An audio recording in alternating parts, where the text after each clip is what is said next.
Hey guys, it's Brian with 2A Guys and Gear. Today we're talking about the CVA Optima 50 caliber black powder rifle. So this is a nice little rifle I got a few years ago. Got it from Bass Pro Shops, Cabela's, one of those stores, can't remember which. It was 350 bucks, give or take, for a kit. It was actually, the kit included the rifle, the scope mount, the scope, some sabots, and then a few other things. I don't remember what it was. Basically everything except for powder and primers. So it's a good deal. It's a good value. It's more of a starter type gun to get into black powder, but it's all in all a relatively good deal. So I want to go over some of the good points and bad points about this rifle. First and foremost, for good points, the sights on it.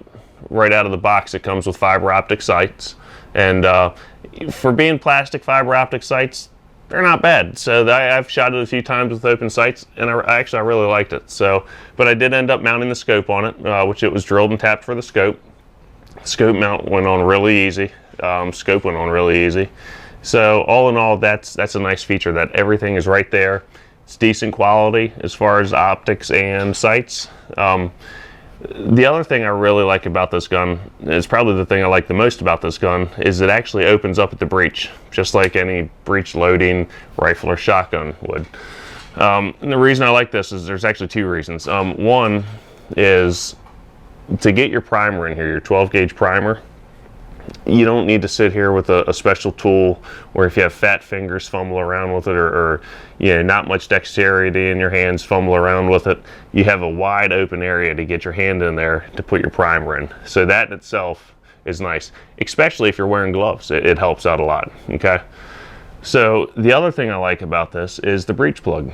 The Thompson Centers, for example, they have a tool that you have. I want to say it's a 7/16 inch socket.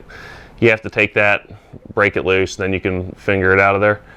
Well, this one, it's actually got a knurled knob on it, so there's no tools required, and you just take it right out. So, and it's as easy as that. And I've shot this gun a lot, with a lot of fouling going on, and it just breaks free like it's nothing. So let me get it out of there, it's long-winded.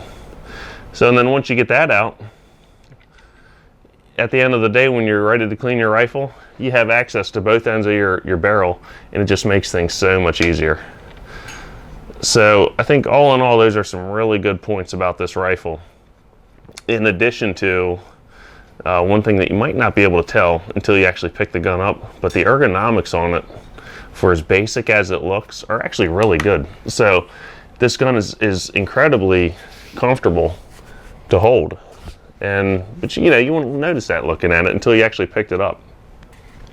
So now let's talk about a couple of the bad points. And these two bad points, they actually could outweigh the good points, as much as I'd hate to say it. First and foremost, as everybody knows, when you shoot black powder, at the end of the day, your gun is extremely dirty, and you have to clean it quick or it's going to corrode and become a real mess.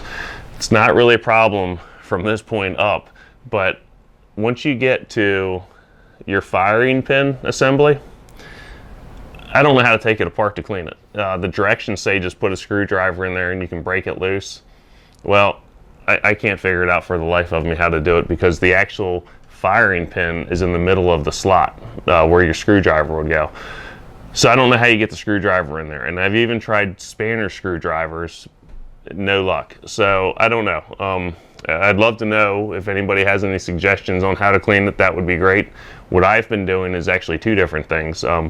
One is I take REM oil and I soak the living daylights out of it with REM oil, and then I just work the trigger a few times, and it kind of helps.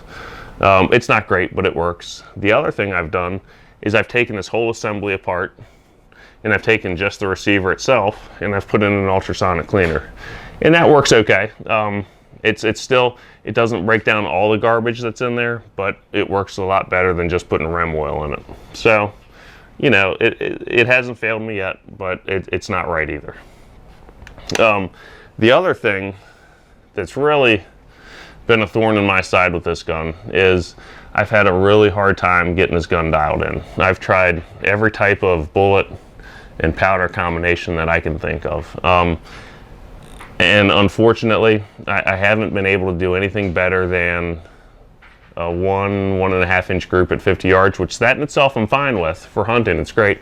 But once you get past that, if you want to get it out to 100 yards, all over the place. So I've tried everything from different powders, different primers, different bullets. I've tried cleaning it different ways. I've taken the scope off and gone to open sights. So I don't know what's wrong with it. I've called CVA. I've emailed CVA. I haven't heard back from either of them. So who knows what. So I don't know. I'll mess with it a little bit longer, and hopefully I can get something figured out. We'll see. Again, if you guys have any suggestions, man, leave the comments down there below, and let me know what you think. So I'd love to get this thing dialed in, because it's a cool gun to hunt with. You know, I've shot a few deer with it. Up close, of course, 50 yards, but if I want to get something further out, I can't do it. So my groups are just so big or so erratic that I'm just not comfortable taking the shot. So, but all in all, it's a good gun. So I just got some bugs to work out with it. So I don't know that I would highly recommend it to anybody, but I wouldn't discourage anybody from buying it either. So I hope you liked the video, and if you did, please subscribe.